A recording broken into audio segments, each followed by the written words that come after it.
कल्याण location station पासून 10 मिनिटांच्या driving distance वरती आणि विठ्ठलवाडी पासून फक्त 7 मिनिटांच्या वॉकिंग डिस्टन्स वरती इथे 1 BHK आणि 2 BHK फ्लॅट्स अवेलेबल आहेत.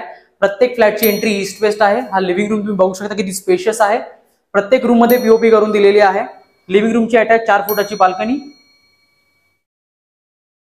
पॅसेज एरिया, इथे वॉश बेसिंग येईल. हा कॉमन बाथरूम आहे with full tiles and branded fittings. वरती स्टोरेज साठी स्पेस दिलाय.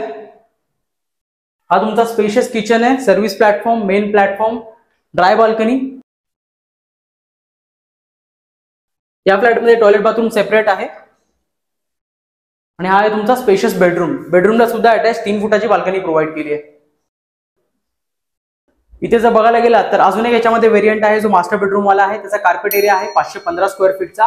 प्राइसिंग स्टार्ट होते 50 lakhs पासून, जी नेगोशिएबल आहे. व्हिजिट साठी कॉन्टॅक्ट करा. कल्याण स्टेशन पासून पिकअप ड्रॉप सर्व्हिस अवेलेबल आहे. फॉलो प्रॉपर्टी मुनाश. थँक्यू.